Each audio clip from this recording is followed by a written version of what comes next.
날이 너무 더워서 머리를 잠깐 동여맸고 의자 그늘에 앉아서 좀 쉬고 있습니다.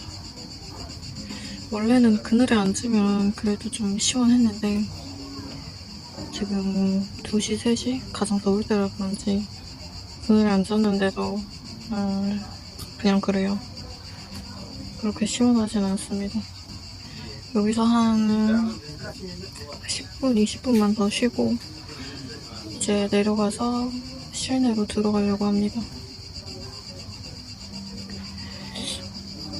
혼자 여행 가는 거에 대해서 한번 얘기를 해보려고 해요. 저는 많은 나라를 간 건 아니지만 혼자 여행 다니는 거를 꽤나 잘하고 실제로 혼자 여행을 다닙니다. 혼자 여행 가는 거에는 여러 가지 이유가 있는데 첫 번째는 일단 뭔가를 다 같이 맞출 친구가 없어요. 여길 가고 싶고 저길 가고 싶은데 제가 거길 가고 싶다고 해서 이기적으로 친구한테 여기만 가자라고는 할 수는 없잖아요. 그리고 두 번째는 제 취향이 명확해요. 뭔가 사실은 좀 맞춰가는 게 더 좋고 필요하죠. 근데 그런 것보다는 일단은 제가 하고 싶은 거는 조금 해야 직성이 풀리는 스타일이다 보니까 누군가와 함께 여행을 가는 게 과연 쉬운 일일까? 그런 생각이 들더라고요. 저한테도 그렇고 저랑 같이 여행을 가게 될 그 사람한테도 그렇고 그게 가족이든 친구든 뭐 연인이든. 그 다음에 세 번째는 아까 두 번째랑 연관이 된 건데 원하는 게 뭔지 명확하게 알다 보니까 꼭 가고 싶은 데가 있고 여기는 죽었다 깨어나도 굳이 안 가도 될 것 같은 그런 게 있는 거예요. 물론 나중에 혼자 갔을 때 어딘가에 안 가고 어딘가에 가는 거를 후회하게 된 날이 올 수도 있겠죠. 근데 지금 당장 내가 그곳에 대해서 알아보고 조사했을 때 가고 싶은 마음이 전혀 들지가 않으면은 안 가는 거예요. 그러다 보니까 누군가가 저한테 어디 여행을 같이 가자라고 제안을 했을 때도 물론 함께 하는 사람이 너무나 이제 소중한 사람이고 중요한 사람이면 어딜 가든 솔직히 안 행복하겠어요. 그것도 너무 좋죠. 근데 내가 굳이 막 많은 것을 양보해 가면서까지 가고 싶지 않은 장소를 가는 그런 선택은 현재까지는 하고 싶은 마음이 굳이 없다.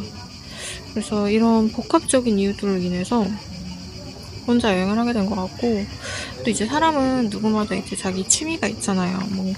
프리다이빙을 하러 간다든지 누군가는 하이킹에 관심이 많다든지.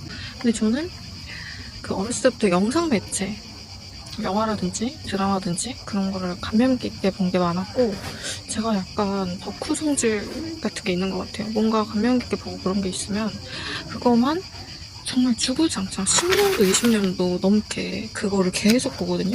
진짜 예를 들면은 정말 30년 40년 전에 나온 영화를 10년 넘게 뭔가 기분이 울적할 때나 아니면 뭔가 행복해지고 싶을 때 본다고 생각을 해보세요. 당연히 그 영화를 장소에도 가고 싶고 그 영화에 쓰인 음악에 대해서도 알아가고 싶고 그렇겠죠.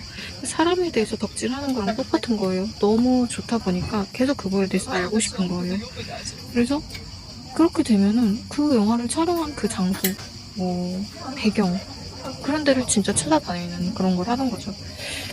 그리고 이제 혼자 여행을 가면은 사람들이 많이 물어보는 게 첫 번째로 심심하지 않냐를 물어보는데 당연히 심심하죠. 당연히 가끔은 심심하고 또 특히나 이제 제가 원하지 않는데 그냥 왜 그래도 내가 여기 이 장소에 왔는데 이거는 한번 해봐야지 해서 하는 행동들을 하면 오히려 전 더 심심하더라고요. 이 남이 뭐라 하든 내가 하고 싶은 걸 하면 안 심심해요. 이게 모술사 외롭고 그렇더라도 심심하진 않은데 그냥 남이 뻔히 다 가는 장소니까 그냥 나도 여기 왔으니까 이거 해야지 하는 거 하면은 뭔가를 하고 있는데도 심심해서 견딜 수가 없더라고요. 저 그런 성향을 가지고 있고 두 번째는 뭔가 무섭지 않냐라고 하는데 생각보다 어디든 사람이 살만해요. 제 남미 여행도 한 36일 그렇게 긴 기간은 아니지만 36일 동안 정말 이제 컴팩트하게 해야 될 것들만 딱 하고 돌아왔는데, 남미에서조차 저는 위험하다고 느낀 적이 없어요. 물론 이게 뭐 위험하지 않으니까 방에 나 돌아다녀라 이건 아니지만, 어디든 사람 사는 데라는 거예요. 우리나라에도 위험한 지역이 있잖아요. 그리고 위험하지 않은 지역임에도 대낮에도 범죄가 일어나는 것처럼, 어느 나라든 어느 지역이고 그 범죄자가 너무너무 정말 쳐 죽일 그런 나쁜 놈인 건 변함이 없지만, 다만 예를 들어 관광지에서 그냥 레스토랑에서 음식을 시켰는데 인종차별을 당할 수 있는 거. 근데 그게 내 잘못이 아니잖아요. 그래서 어디서나 뭘 하든 간에 여행을 하는 사람의 탓을 해서는 안 되는 것 같아. 짧게 말하면 어느 지역이든 위험하려면 위험하고, 정말 대낮에도 범죄가 일어날 수 있다. 이거는 지역이나 사람 사는 데랑은 관련이 없다. 네. 남미 여행에 대해서 썰을 풀 때 이건 조금 더 얘기를 해보고 싶어요. 왜냐면 보통 가장 사람들이 많이 생각하는 게 남미 아니면 아프리카 정도인 것 같아요. 위험한 곳으로. 근데 저는 거기서도 느낀 게, 사람 사는 데고 거기도 악이 있고 거기도 장사하시는 분들이 있고 똑같다는 거예요. 정말 한국에서랑 똑같았고, 오히려 모든 사람들을 이렇게 범죄자 취급하거나 위험한 나라 취급하거나 하는 거는 약간 너무 일반화하는 게 아닌가 하는 생각도 듭니다. 이게 또 그렇잖아요. 우리나라는 뭐 어떤 나라다 이렇게 뭔가 규정을 지었고 뭐 절대 안 가야지 하면은 조금 속상할 수 있잖아요. 저는 그거랑 똑같은 맥락이라고 봐요. 그리고 세 번째로 많이 듣는 말이 비용은 어떻게 하느냐인데, 당연히 비용을 그러니까 저축을 해두죠. 저축을 해두고 이제 여행을 다니는데, 여행을 저는 이런 식으로 약간 파일을 나눠서 하는 거예요. 예를 들어 내가 숙소가 너무 중요하다. 그럼 숙소에 쓰는 비용을 조금 더 늘리되, 음식이나 아니면 투어 같은 비용을 조금 더 줄여야겠죠. 그렇지 않으면은 이제 돈이 부족해질 수 있으니까요. 네, 그래서 문제가 없다. 그리고 예를 들어 내가 있죠. 근데 10,000원짜리도 나는 괜찮다. 어차피 계속 밖에 나가 있을 거다. 그러면 사실 숙소에 큰 돈을 들이는 게 그렇게 의미가 없는 거예요. 저는 오히려 20대 때는 정말 좋은 숙소, 근데 정말 많이 가봤어요. 근데 호텔에서 잠만 자게 되는데 결국에 이제 많은 돈을 쓰는 게 사실 부담이기도 하잖아요.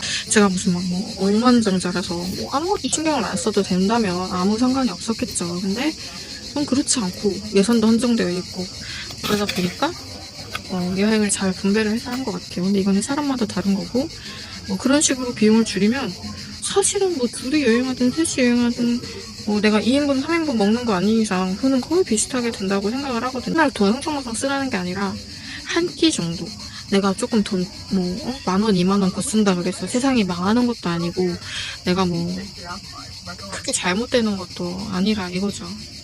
네, 저는 그렇게 생각해요. 이건 저의 가치관이잖아요. 근데 이 가치관을 그대로 뭔가 적용을 해서 굳이 이렇게 살거나 이렇게 행동할 필요는 또 없는 거예요. 제 가치관이랑 여러분들의 가치관이 맞는 것 같으면 제 거를 마음껏 제 방식대로 여행을 하셔도 되는 거고, 아니다, 나는 그거에 동의를 전혀 못한다, 그러면 여러분들만의 방식으로 여행을 하시면 되는 겁니다. 그리고 사실은 여행을 함께 하는 사람이 너무 중요하다는 걸 느껴요. 그러니까 정말 좋은 사람과 여행을 함께 하면 글쎄요, 정말 비가 와도 행복하지 않나 싶어요. 그래서 내가 뭔가 사랑을 얻고 사랑하는 사람과 뭔가를 하고 싶은데 혼자 여행을 하면 안 맞겠죠, 그런 사람들한테는. 근데 저처럼 나는 그냥 혼자 고독도 즐길 줄 알고 외로움을 느끼는 그 나 자신이 좋다, 때로는 난 이런 시간도 필요하다 하면 혼자 여행을 하는 거예요. 네, 그러면 벌써 15분을 이렇게 떠들었는데 복숭아도 좀 먹고 내려가 보려고 합니다.